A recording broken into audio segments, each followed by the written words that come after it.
Hey, Ronnie and Kathy, it's Caleb. I just wanted to give you a video version of what I'm sending you in written form because sometimes it's a little easier to digest what you can do. So this is my custom calculator for seller finance situations.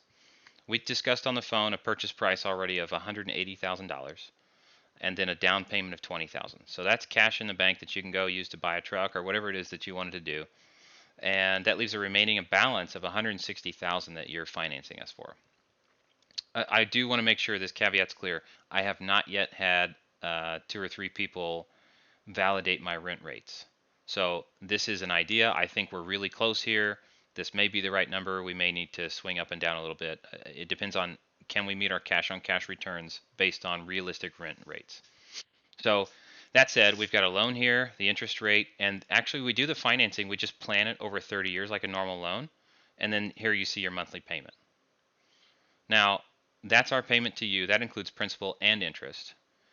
And then what we do here is this calculator shows you um, how much time do you want to be in the deal, right? So then we can see at 3 years, if we paid you off with a big fat check, if we refinanced and paid you off all at once in 3 years, we would have paid $9,200 in interest with these terms.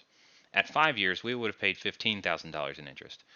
And you know that the bank finance loans, the amortized loan is like super front loaded with interest. And so the first 5 to 10 years, you pay a lot more in interest than you do in principal. And then it starts to trade off and the amount of interest goes down. And so you can really capture way more interest money up front with just the first 5 to 10 years and refinancing. And that's how they do commercial loans.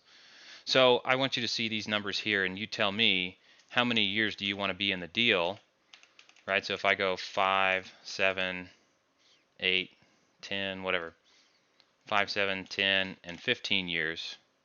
Again, I don't know how long you want to be in, but these are the bonus numbers you make on top of the principal overall whenever we pay you off. So I want you to look at that timeline, just get a feel for where do you really want to be overall. And then what I actually end up sending people to simplify it is here's the total amount paid. So right, so if you went 15 years, you're making $38,000 in interest on top of the purchase price of 180. So then you're at 218 overall. So that's how banks get paid. That's how you get paid to be the bank. And I just wanted you to see this in like a video format so you can see how the formulas work. And that way, when you look at the paper version, it makes sense and you can just, oh, okay, so we can adjust this, we can adjust that. Timeline. So if you have a specific monthly payment you would like to hit, we can play with the numbers to do that. But I think honestly that's on my side where we're going to have a specific number that we have to hit for it to cash flow appropriately. Anyway, I appreciate your time and I hope you guys have a wonderful weekend.